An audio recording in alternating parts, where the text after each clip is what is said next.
Ma vie, c'est le Christ et son évangile.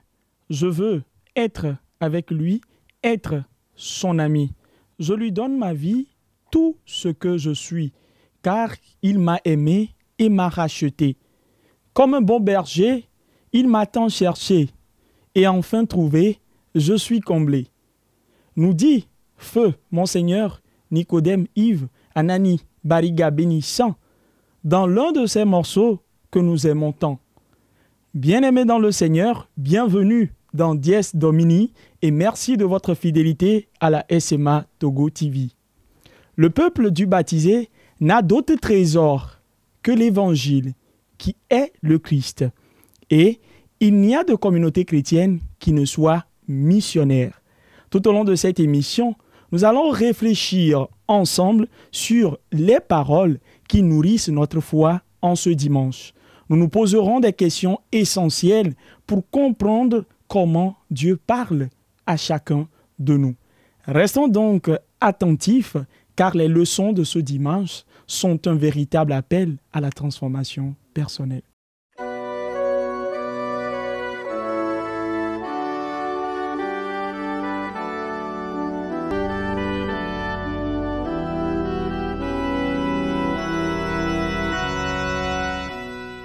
Chers internautes, pour nous aider à plonger dans la profondeur et la richesse des textes liturgiques de ce dimanche, nous avons la joie d'accueillir le révérend Père Aurelio Boris Koudjonou, qui est vicaire sur la paroisse Sainte-Élisabeth de Hongrie de Bolumondi. Père Aurelio, soyez la bienvenue et loué soit Jésus-Christ. À jamais. Merci beaucoup, Christian. Bien. Père, le dimanche dernier, c'était la présentation de Jésus au temple, mais c'est également la journée mondiale de la vie consacrée. Et nous aimerions bien savoir comment avez-vous particulièrement vécu cette journée en tant que consacré. Particulièrement, j'ai eu à célébrer 3 messes pour ce dimanche, vu les obligations dans la région dans laquelle je me trouve. Voilà. Et c'est un appel qui retentit toujours plus fort à se donner au Seigneur, à être joyeux à la suite du Seigneur, à se savoir élu, mis à part par le Seigneur pour son œuvre. Donc cette journée a été une journée d'action de grâce dans les Eucharisties pour le choix que le Seigneur fait pour notre petite personne et une journée au service également du peuple de Dieu auquel nous sommes destinés. Voilà, service aux soins du peuple de Dieu auquel vous êtes destiné, ce pourquoi vous êtes encore là, pour partager avec nous ce moment plein de grâce. Merci à vous déjà, Père. Je vous en prie. Bien, chers téléspectateurs, nous sommes au 5e dimanche du temps ordinaire de l'année liturgique C. Et l'Église nous invite à méditer sur l'Évangile selon Saint Luc au chapitre 5 du 1er au 11e verset. Écoutons. Évangile de Jésus-Christ selon saint Luc. En ce temps-là, la foule se pressait autour de Jésus pour écouter la parole de Dieu, tandis qu'il se tenait au bord du lac de Génézareth. Il vit 2 barques qui se trouvaient au bord du lac. Les pêcheurs en étaient descendus et lavaient leurs filets. Jésus monta dans une des barques qui appartenait à Simon, et lui demanda de s'écarter un peu du rivage. Puis il s'assit et de la barque, il enseignait les foules. Quand il eut fini de parler, il dit à Simon, « Avance au large et jetez vos filets pour la pêche. » Simon lui répondit, « Maître, nous avons peiné toute la nuit sans rien prendre, mais sur ta parole, je vais jeter les filets. » Et l'ayant fait, ils capturèrent une telle quantité de poissons que leurs filets allaient se déchirer. Ils firent signe à leurs compagnons de l'autre barque de venir les aider. Ceux-ci vinrent et ils remplirent les 2 barques à tel point qu'elles enfonçaient.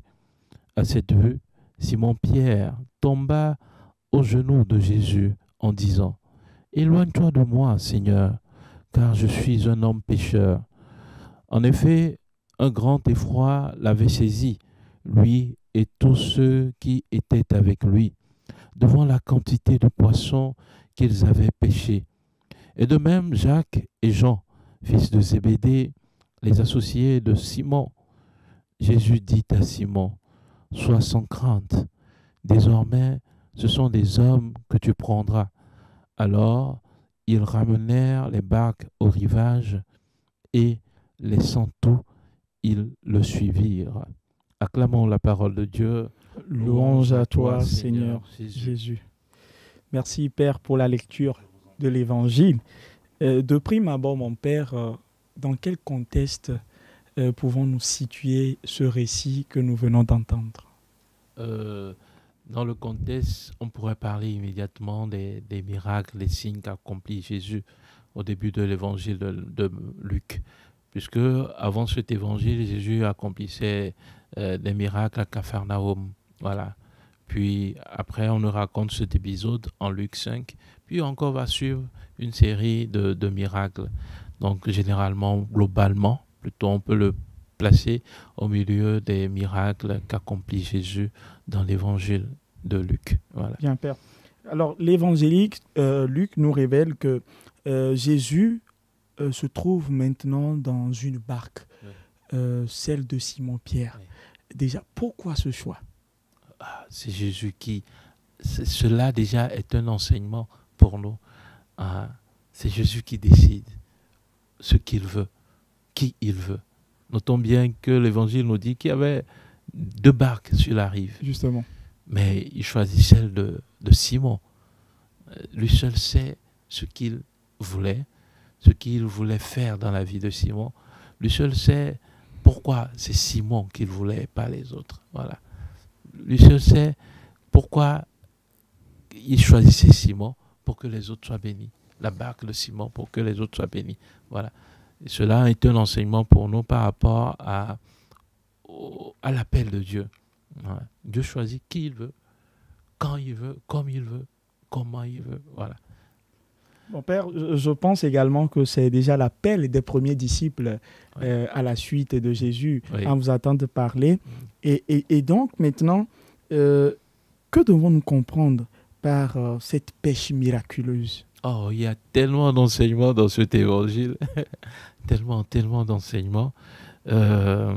C'est en quelque sorte une catéchèse qui nous est proposée en partant de notre humanité, en rencontrant le Christ et les richesses que nous donne le Christ et notre sequela Christi, notre marche à la suite du Christ en tant que disciple.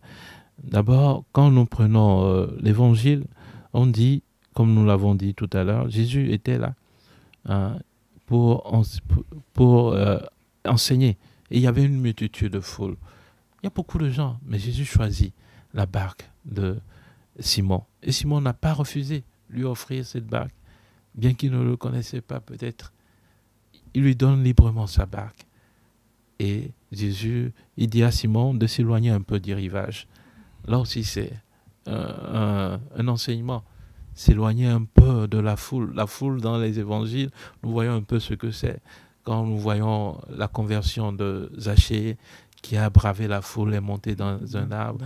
Cette semaine, nous avons écouté la guérison de la femme à la perte de sang, qui a bravé la foule et a touché le vêtement de Jésus. Il y a beaucoup, c'est toujours cette foule. Alors Jésus demande à Simon de s'éloigner un peu de cette foule, de s'éloigner du rivage pour lui permettre d'enseigner. Voilà. Et Jésus monte dans la barque de Simon, pas dans une autre barque, dans cette barque-là. Et Jésus, quand il monte dans cette barque, ce n'est pas pour accomplir un miracle immédiatement. Voilà. Simon revenait de la pêche, il était fatigué. Un beau matin, il était fatigué. Mais on lui dit encore de pousser encore cette barque-là sur le rivage. Et il y va. Cela nous indique de toujours continuer à faire avec joie, avec amour, ce que nous faisons. Voilà. Il y va. Et Jésus ne lui dit pas ce qu'il veut faire de lui. Jésus vient dans cette barque et il continue à enseigner. C'est après avoir enseigné maintenant que Jésus lui dit avancez au large et jetez le filet. Voilà. Ensuite, un enseignement, c'est la foi. de Pierre par rapport à la parole de Jésus. Un inconnu qui vient te dire à toi qui reviens de la pêche sans rien prendre, d'aller au beau matin, aller pêcher du poisson.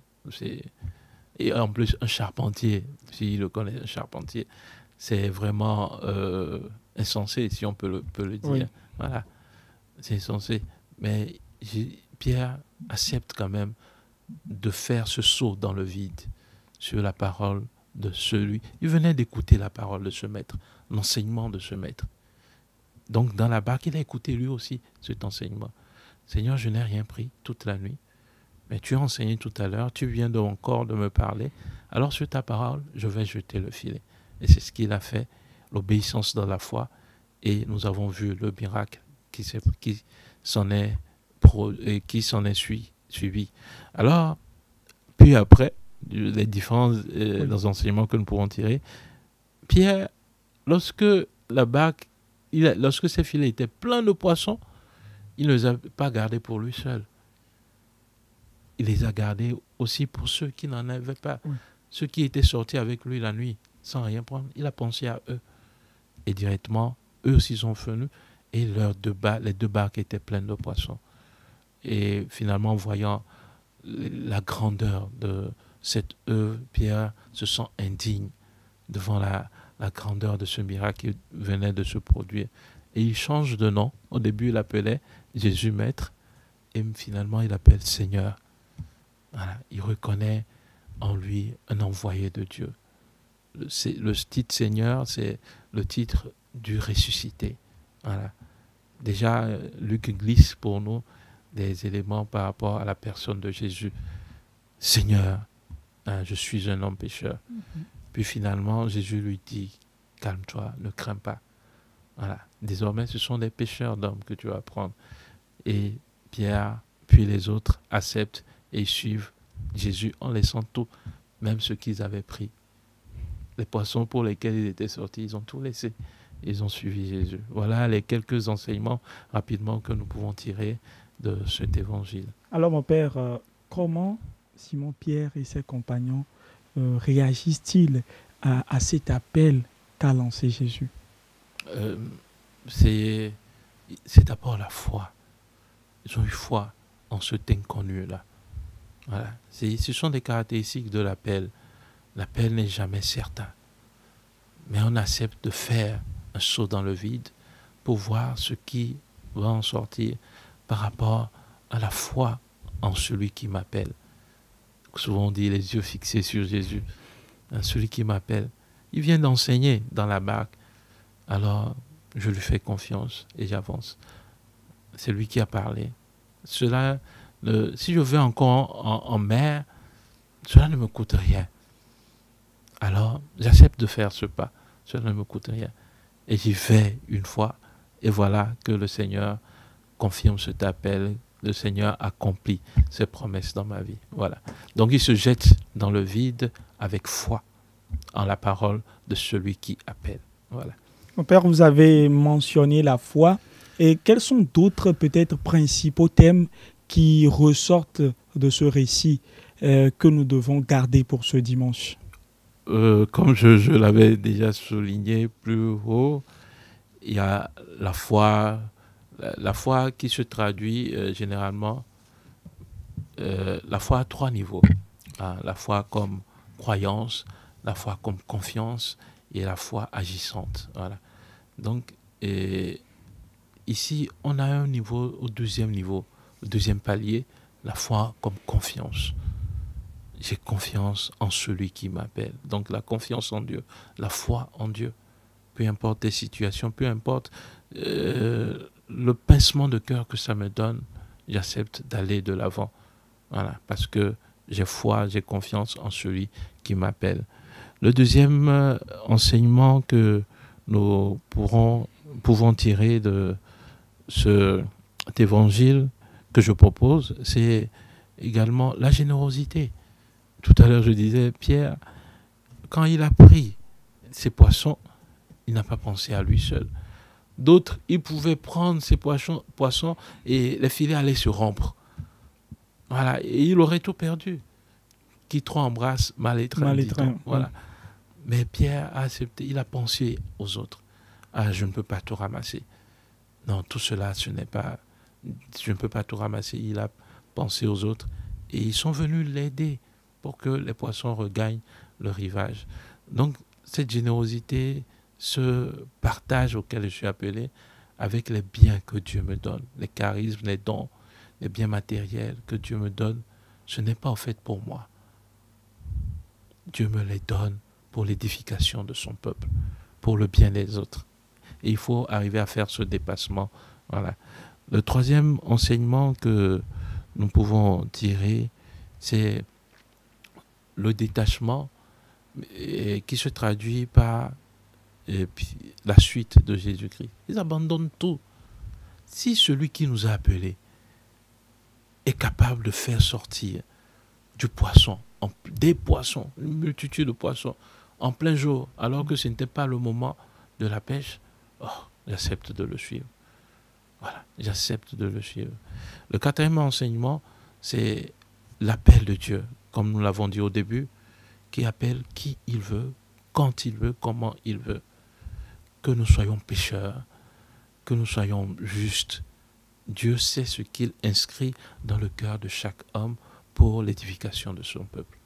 Dieu sait les pierres d'attente qu'il y a dans le cœur de chaque homme. Alors, quand Dieu appelle, cela peut étonner les autres. Mais Dieu lui-même, il sait qui il veut.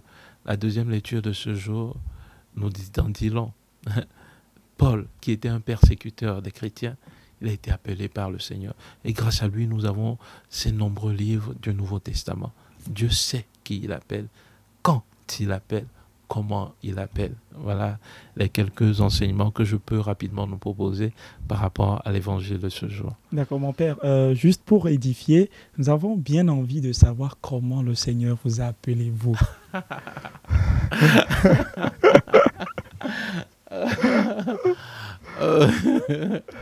Ce dimanche, c'est, on peut dire, un dimanche de vocation, par anticipation, dimanche de l'appel, pas simplement pour les prêtres et pour les religieuses, mais pour tout le peuple de Dieu qui doit se sentir appelé par le Seigneur.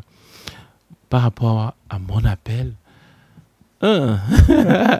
j'aime très peu le dire, mais disons que il y a eu des prémices dans mon enfance que j'ai peut-être banalisées, mais l'appel s'est ressenti plus fortement à l'université. Voilà. Je pense que j'étais en première ou deuxième année en comptabilité, quand j'ai encore ressenti plus fortement l'appel du Seigneur. Alors, c'était à la sortie d'une messe, par exemple, et un de mes oncles paternels, dont le fils aussi est prêtre, il était fidèle custos, et il vient me dire, est-ce que tu ne penses pas à rentrer au séminaire? Il serait bien d'allier la musique, puis je joue au piano, la musique et le sacerdoce. Un peu comme David, non? Tu vois, ça va plaire au Seigneur. Juste cela. Et cela a dérangé tout mon être, toute la journée, les jours durant. Tout comme Pierre, tout comme dans la première lecture également, Ésaïe, tout comme Paul, cela dérange l'appel. Ça interroge, voilà. Ça bouscule. Donc après, je suis parti voir un des séminaristes, un des doyens, et je lui ai dit, j'ai bien envie de rentrer au séminaire. Voilà.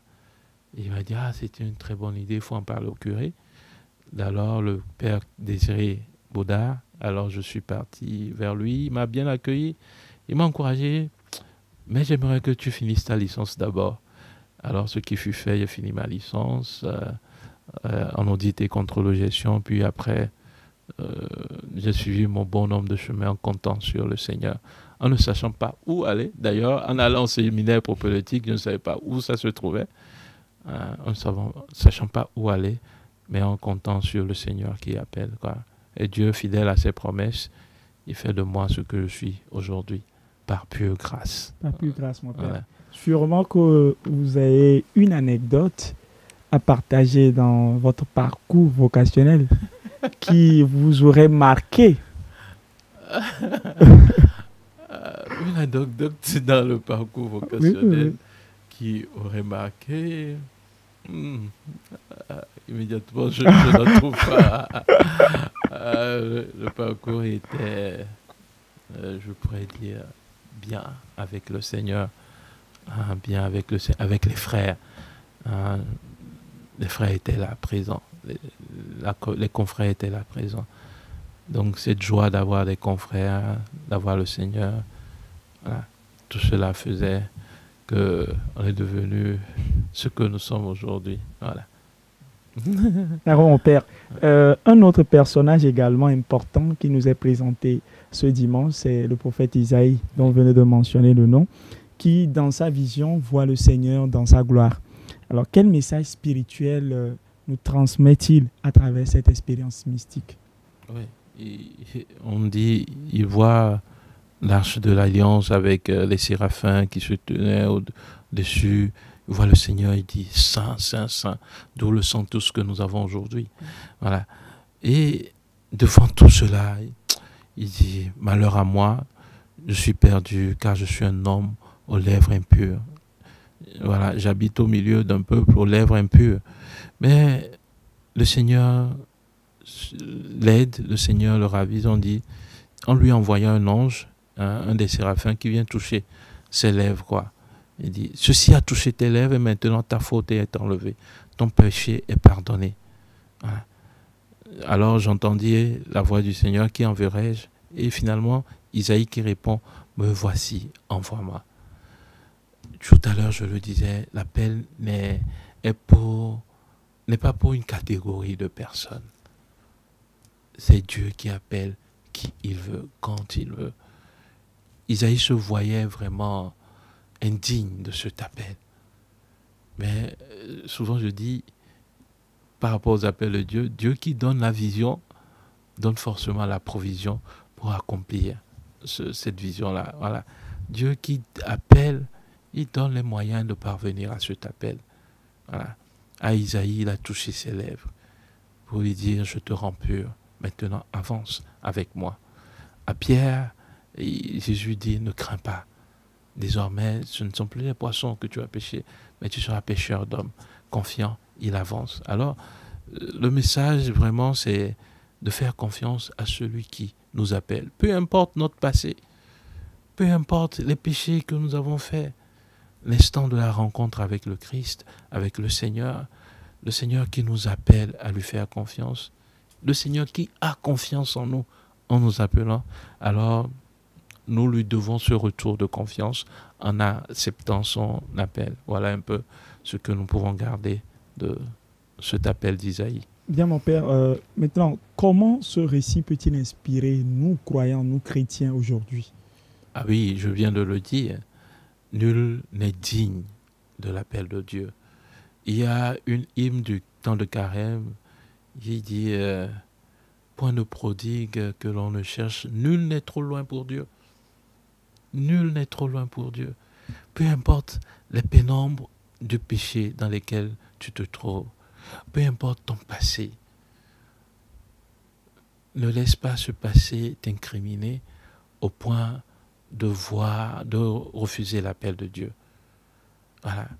Dieu te fait confiance en t'appelant à sa suite. Dieu te fait confiance. Alors, vas-y, réponds à cette confiance qu'il te tend. Réponds à cette main qu'il te tend. Toi aussi, tends-lui la main et avance. Et tu verras combien ces promesses se réaliseront forcément dans ta vie. Voilà. Ouais. Donc, aujourd'hui, que ce soit les jeunes, les enfants, les vieux, tous nous sommes appelés. Tous nous sommes appelés. Et le Seigneur continue d'appeler. Pas simplement pour devenir prêtre, pas simplement pour devenir religieuse, mais Dieu veut des militaires engagés à sa suite. Donc il continue de recruter pour son armée. Toujours et toujours, il continue de recruter, acceptant d'être enrôlé dans cette armée de Jésus. D'accord. Alors, Père, votre mot de fin, ce serait pour ce dimanche? Mon mot de fin pour ce dimanche, c'est ce que le Saint-Paul nous dit. quand il présente ses faiblesses au Seigneur, quand il sent cette écharde sous sa peau, qu'il prie que le Seigneur enlève cette écharde, le Seigneur lui répond, « Ma grâce te suffit. » Voilà, c'est tout. Faire confiance au Seigneur, ma grâce te suffit. Voilà. Merci beaucoup, Père, Je vous en prie. de nous avoir aidés à mieux comprendre les textes liturgiques de ce dimanche. Nous transmettons nos salutations les plus fraternelles à toute la communauté paroissiale. Je ne manquerai pas. Merci. Voilà, chers amis, nous venons d'explorer avec lumière les textes liturgiques de ce 5e dimanche du temps ordinaire.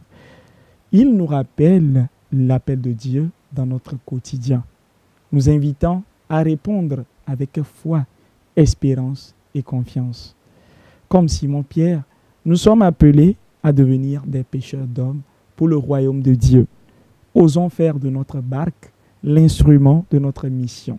Que le Christ soit annoncé, transmis et vécu comme une bonne nouvelle. Merci à vous de nous avoir suivis. Nous vous remercions de votre attention et nous vous donnons rendez-vous la semaine prochaine pour un nouveau numéro. Merci également à la technique. Jusque-là, portez-vous bien et que la grâce de Dieu vous accompagne toujours. Au revoir. Esprit du Père, Esprit du Fils, Esprit d'amour, brûlant nos cœurs. Suivez désormais sur la télévision SMA Togo TV votre nouvelle émission, Le Dogme démystifié. Le dogme démystifié, c'est un voyage du cœur et de l'intelligence à travers la tradition, les écritures saintes, les écrits des pères de l'Église, les conciles, le magistère des papes, des évêques, les opinions des théologiens, les expériences mystiques et pastorales, le sens de la foi de tous les fidèles.